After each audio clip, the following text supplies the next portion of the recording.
How many times have you heard new mums go, oh, my God, I can't stop staring at my baby? Mm-hmm.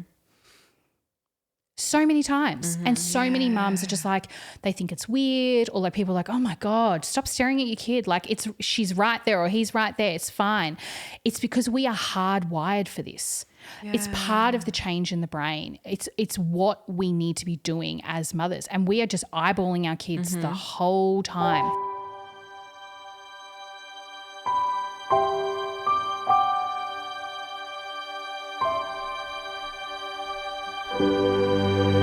Hello everyone and welcome to No Place Like Home. I'm Jess. I'm here with my co-host Larissa. Hello. And the wonderful Dr. Renee White. Hello. Of multiple Fill Your Cup and multiple other, what are we calling them? Scientists. Slash careers. I wear many hats. I've got lots of hats. Yeah. Wearer of multiple hats. Yes. Dr. Renee White, wearer of multiple hats. I relate to that so hard. So today we're going to talk about oxytocin. Yes. So should we talk a little bit first about your science background? I guess so. What did you study? Biochemist by trade. So I guess the molecular mechanisms of proteins in our body, because so many people go, biochemist, what the hell is that? So that was going to be my next question. So many people think that like I deal in like nuclear warfare or something like that. It's quite funny. Yeah, it's very strange how people, I don't know. I don't even know how you get there. But essentially, as a biochemist, we learn and understand about molecules, how they interact with one another, and then how we can, I guess, manipulate those things. So if we work out, for example, how two molecules come together in, physiology, and say someone has a mutation and those molecules don't come together anymore and you get something like cancer arising, then that knowledge of how that interaction normally works can then help develop things like drugs and treatments to target those types of things. So I guess in short, my PhD was looking at proteins in our immune system in the blood. And then I went on to work in HIV research, which was very, very interesting. Working out how particular patient groups, when we treated them with a drug, some of them became immune to that. And there was like this mutation that we were kind of chasing because they were resistant to the drugs. Right. So I guess understanding how the virus was interacting with, human molecules and how it was kind of being evaded through this drug, they're all the fun intricacies of what I was working on. Amazing. Fascinating. So today we're talking specifically about oxytocin. The love hormone. What is it for people who are listening that might be pregnant, haven't really heard of it, or are planning to, or are pregnant, about to birth and still don't know? What is it? So oxytocin it's a peptide fundamentally, but it's really cool because this peptide is not just a hormone which travels through our bloodstream, but it's also a neurotransmitter as well. So it's synthesized in our brain. It's very, very small. It's only 9 amino acids in length in its active form, and it's stored in our brain. And, certain physiological events cause it to be released from our brain and into our bloodstream. And I think two of the most famous ones would be, to kind of induce uterine contraction, so, induce labour. Mm-hmm. And the other one would be our milk letdown. So oxytocin is responsible for those. Just to be clear for anyone listening, when you say that, you're talking about your body inducing labour, not being induced. Yes, absolutely. So it's the physiological manufacturing of oxytocin, which I'm sure we'll talk about the synthetic version later on. Excuse my ignorance. What is a peptide? A peptide, so a peptide is are a series of amino acids which are linked together, and amino acids are essentially the building blocks of life. So they range in all kind of different shapes and sizes, and together they make everything in our body essentially. And depending on their structure, it then depends on their function as well. So it's kind of like just little puzzle pieces. I think it's a good question though, Larissa, because it's important to note that whilst we do have these peptides and hormones in our body, we've got lots of things like floating around all the time. But it's the receptors on specific organs, tissues in our brain that those hormones need to dock into. So again, that puzzle piece meeting that other puzzle piece, which causes the reaction and the activation of other kind of downstream effects. So, for example, in motherhood, at the moment of conception, our brain starts to remodel straight away. And as part of that remodeling, we get this new kind of maternal circuitry, people call it.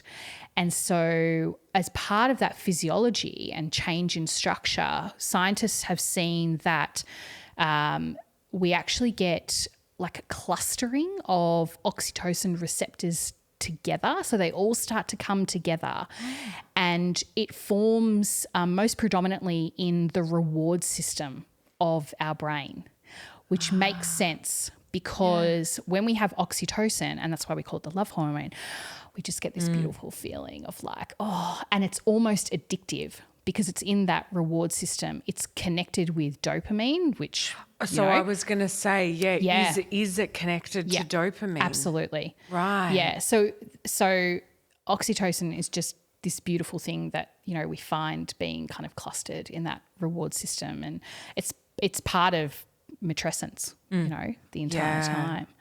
So, so apart from, uterine contractions and breastfeeding with the letdown, it's also kind of famously known for social intelligence. So we need that as mums because we have to go from sole human beings, evolutionarily, we've been looking after ourselves.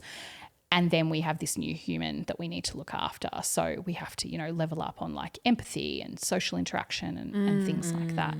But it's also beneficial for digestion as well. So we have so there's receptors all around our body. So our brain, our uterus, within like our breast tissue, but also our gut. And so high concentrations of oxytocin aid in better digestion, which if we go full circle, you need that after you've had a baby as well, right? We've all done the first poo before, God help us all. So we need as much oxytocin as possible with that. Right. Oh my God, I'm loving this science so interesting.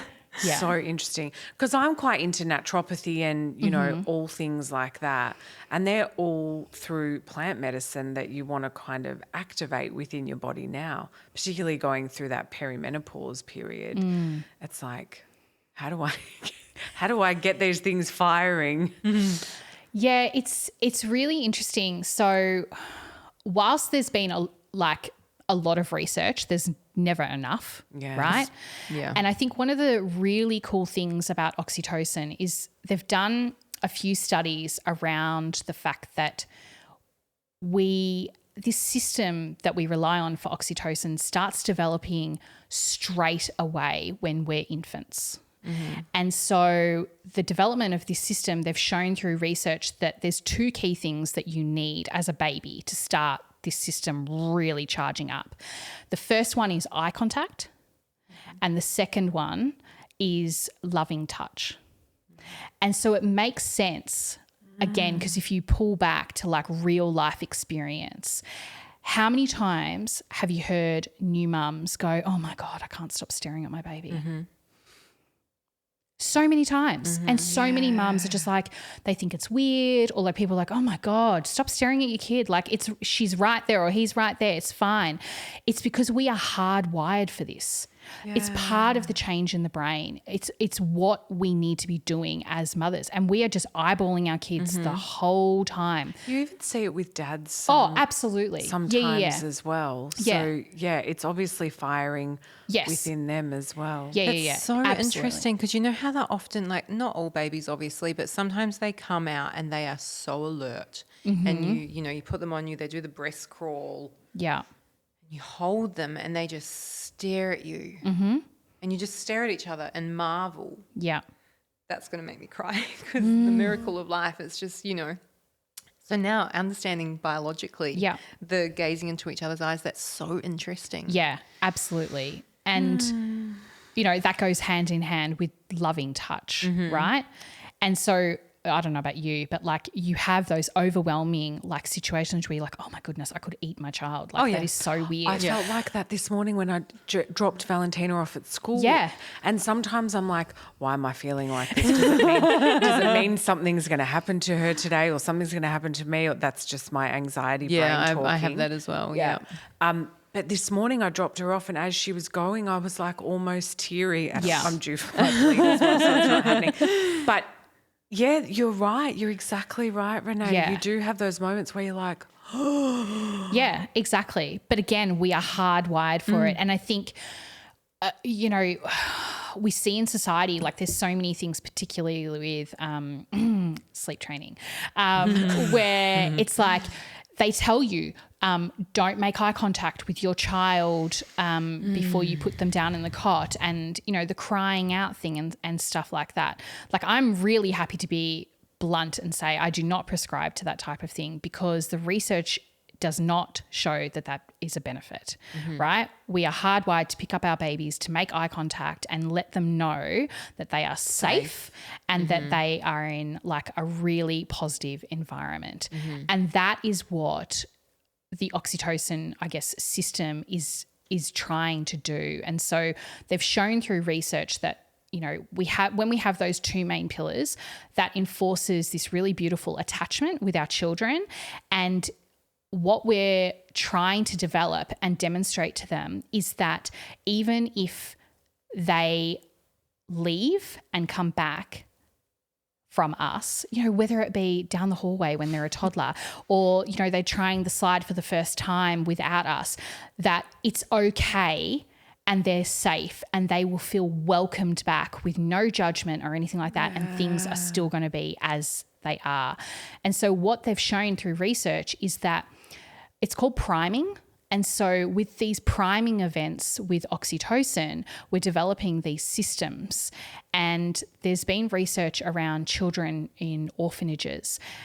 And unfortunately, they don't get that one-on-one. They don't necessarily get that eye contact and that loving touch. And they've shown that later on in life, they don't produce as much oxytocin. And and the oxytocin that they do produce, there's just not that real kind of bonding with those receptors, and they're firing that reward system. And so that lends into more anxious children and more anxious adults, and they're less sociable as well, which is just horrible. So in that exact scenario, can you create that connection again? I'm going to say you never say never, because if, there's something that I've learnt from being someone who's seen a psychologist for over a decade now, I understand that you can rewire your brain, but it's hard, right? And so you have to literally retrain your body. And I think the other thing is you need to have that supportive and trusting network around you, because it's those external factors that are things that are, creating that development of that reward system for you. So you would have to make sure that you invested in and had those people around you to support that. Yeah. It's going to be a little off topic, but I'm trying to connect the dots here with the data. So when we orgasm, yes, that's the oxytocin reward system. That is why part it's so of addictive. Yes. Yeah. Okay. That's what I thought. 100%. I just wanted to Yeah. Fine. I mean, it's related. Hopefully you orgasm when you conceive. Sadly, not everyone does, but you know. Yeah, but I was just trying to, like, thinking of the reward system. I was like, Yeah. surely that's Yeah, the reward amongst system in our brain is associated with, you know, orgasm, with platonic relationships, with people buying, you know, luxurious items, and you get that, like, you know, when people go and shop and they get that hit, you know, that type of thing. Like, Yes. that's all part of the reward system. Yeah. Yeah, absolutely. So coming back to the postpartum, yeah, sorry. as doulas, we harp on about the importance of oxytocin a lot, right? Yeah. So we know that it's important for bonding. Mm-hmm. It's also important. It's an analgesic, is that right? Yes. Yeah. It's absolute analgesic. So you it buffers pain, essentially. Right. Yeah. And then it's important for letdown. Yeah. Milk letdown. Are there any other major things that it helps with in the postpartum? I think the number one thing is bonding. Yeah. Right. And I think it also kind of feeds back into it's part of the, you know, parasympathetic nervous system as well. So that's, you know, when we're feeling calm and relaxed and less anxious. And that's why people say you need to be calm, relaxed and less anxious to, you know, go into labour and when you're feeding. Like that's why we panic when our baby's screaming and we can't get the letdown, and it's just a vicious circle. But the bonding is definitely the case, and that is, I guess, it's a result of the change in architecture of our brain, that remodelling, and so we get those changes and we increase in social intelligence and empathy and IQ and EQ and all of that kind of stuff. So, but it's interesting because when we produce oxytocin, they've shown so many people, like clients and stuff, they're like, oh my goodness, how do I like help induce I was going to ask about production and things like that. And my number one tip is skin to skin. Yeah. Yeah. By far, skin to skin, because they've shown that oxytocin is responsible for stimulating our olfactory kind of system, which is, you know, smell. And so having your baby close to you, smelling, looking, touching, feel, warmth, temperature, all those sensory kind of external factors are all playing a role in our brain. And like I say this all the time to people, if we were able to demonstrate the amazing chemical responses that our bodies are doing, not only what's going on with our bodies as mothers, but with the baby as well. Through skin to skin? Through skin to skin. Yeah. Who did you, the woman you... So Dr. Greer Kirschenbaum is an amazing neuroscientist, and she has coined this term called the nurture bath. And it's this amazing kind of phenomenon where, you know, how many times do we sit on a couch with our babies and we feel so guilty because we're not putting on a load of washing or we've got the dishwasher to do. Oh, my God, look at the floor. Like, we need to vacuum that, and, you know, who knows what's for dinner? My mum's coming over and the house looks like a mess, and like all that kind of stuff. But all you instinctively want to do is be there with your baby because they're resting and they're so beautiful and they're scrumptious and all that kind of stuff.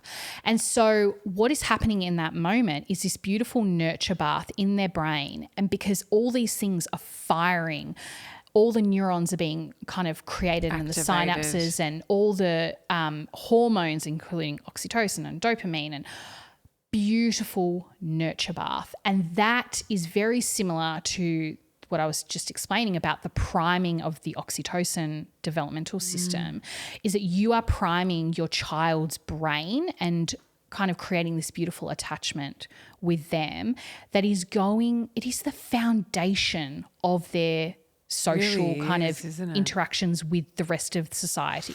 It really, really is. And so I would just love, as a scientist, you know, those, and like, as a doula. Yeah, as a doula as well, because I see mums crumble with the guilt. You know those little like temperature things that people put on their kids' feet? They're called like owlets or something like that to measure temperature. Is it for temperature? I don't know, but like it's a sensory device. If we could create a sensory device that showed the effects of sitting down on a couch and quote unquote doing nothing, I don't think anyone would move off a couch ever again.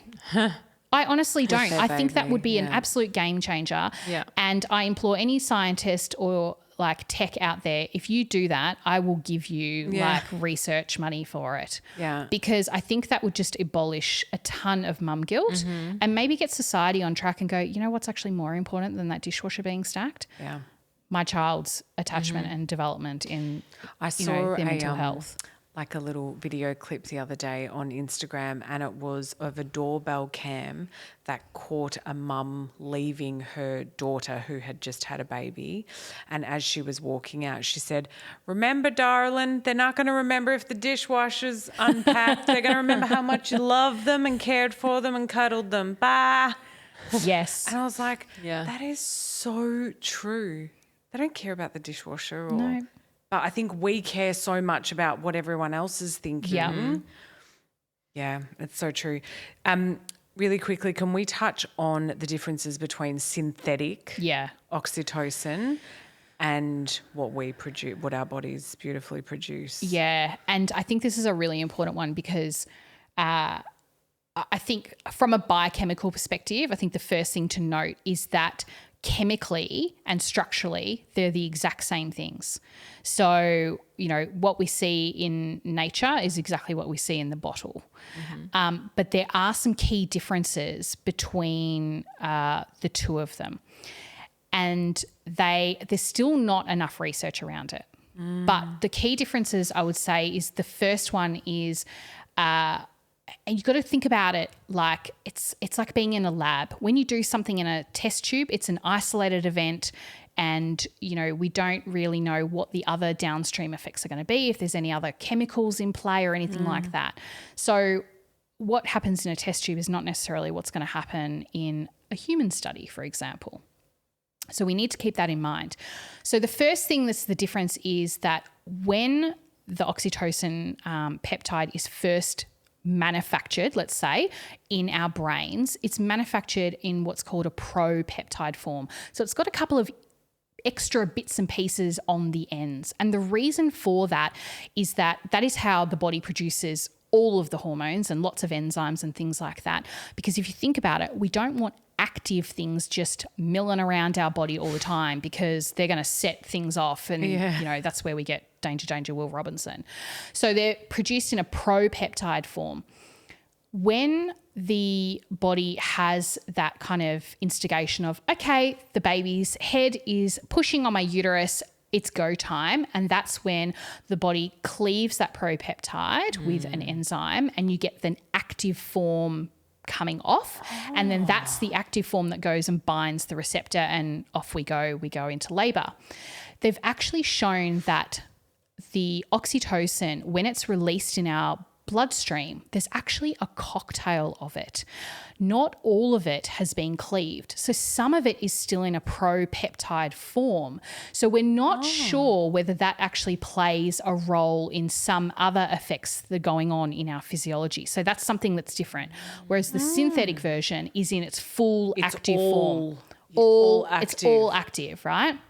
And so I think, I personally haven't experienced it, but I've been told that, people who have been induced with synthetic oxytocin, it goes from 0 to get the hell out of 500. here. Yeah, very, very quickly. Well. So they think maybe that might have something to do with it. The second thing that's different is that when oxytocin is pushed into our bloodstream, I'm going to say quote unquote normally, it actually pushes out in a spike. So it's actually a pulse. It's a pulse. It's a pulse. It's a pulse. That's what our body naturally does. Interesting. It is not like that in the hospital when we're injected with it. It is a steady stream and then it's just flat lines. So it's just go. Can they not change the way they inject it? Can they not? I don't know. Well, I remember I was always asked can we increase or decrease? Or, well, no, it was never decrease. It was, I was always asked, do you feel like you can take a bit more? Yeah, it's an incremental kind of steady up, up, up, up, up, up. So you're constantly going up, up, up, up, up like this, whereas our body will do it in pulses. It's almost like it's like, okay, here we go. Now we're going to be kind. Okay, here we go. Now we're going to be kind. And if you think about it, that's the pulsing of your uterine contraction. Yeah. It's the pulsing of the letdown. So with the letdown, we get a pulse every 90 seconds with oxytocin. That's the letdown. Wow. And then the third thing that's really important, I think this is the biggest factor, and I think, and I'm not a 100% lead expert in this, but I think it makes sense to me. Remember how I said to you that oxytocin is not only a hormone that travels through your bloodstream, but it is also a neurotransmitter. And so it's in your brain. So when it's in your brain, it's connected to the parasympathetic nervous system, right? So you've got brain and blood with the regular oxytocin. When they inject synthetic oxytocin, it is only in your bloodstream.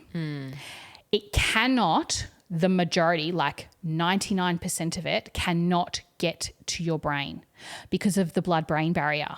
We've got this beautiful kind of protective mesh around our brain because, again, that's one of our most important organs. We don't want lots of things getting through to our brain. And so it can't actually act as a neurotransmitter. So what happens in that moment is that all we get is the uterine contractions, but we don't get the benefits of the parasympathetic nervous system, which is the thing that calms us down. So much sense. Which is the thing that reduces our anxiety, which is the thing that buffers the pain. All of those things are lost because we don't have that kicking in at the same time. I'm just remembering being induced, and when you were talking about the pulse, but then I just remember I felt like I was in a constant contraction for like 2 hours. Yeah, you did say that. Yeah, it was like, and they even said to me, your body doesn't know how to have normal labour. Like your body doesn't know how to contract. Oh, well, that's pleasant. Yeah. And definitely not true. Your body's malfunctioning. Yeah. That's what you really want to hear in those moments. Yeah. But I do remember, and I think that's why, I had the epidural, and because I was like, I can't do this. But, thinking about the pain and that receptiveness from the brain, it just wasn't happening. And then do you think, and there's two schools of thought that I've heard about this being induced and it affecting your breastfeeding, and, some are camp no, some are camp yes. But if that, listening to you now and that whole, the brain receptor with the oxytocin and the synthetic, and it's just in your blood and your brain's not activating that. Yeah. Then what would happen from the connection of you producing your natural oxytocin to your breast to try and let down and breastfeed? So it's most likely going to be delayed.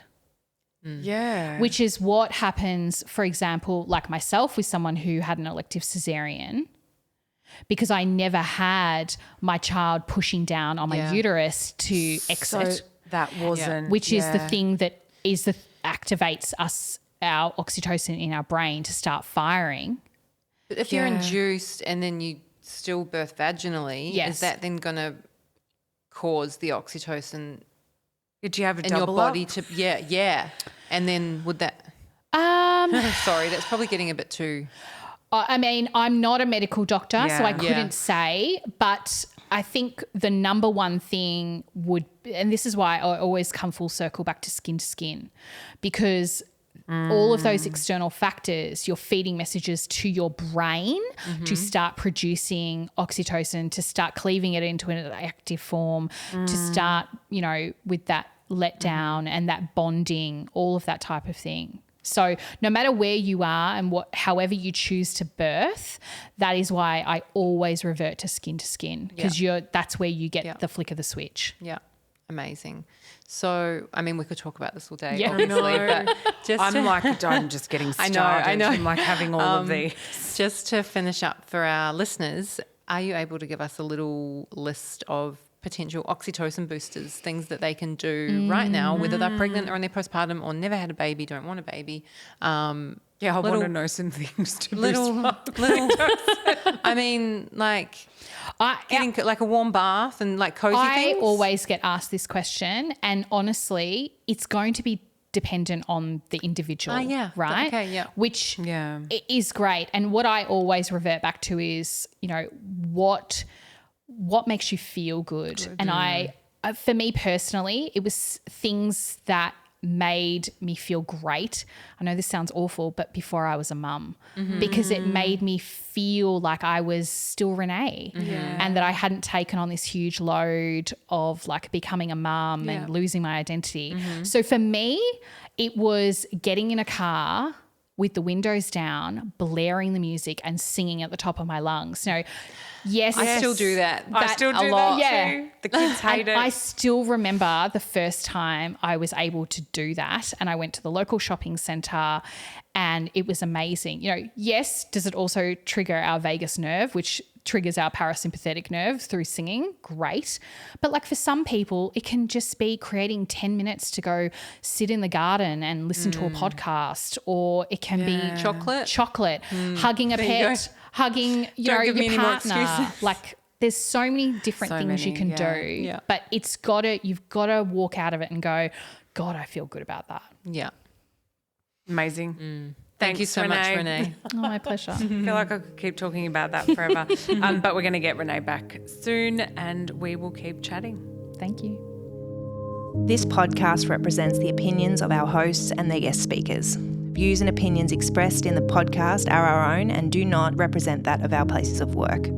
This podcast is for informational purposes only, and content here should not be taken as medical or professional advice.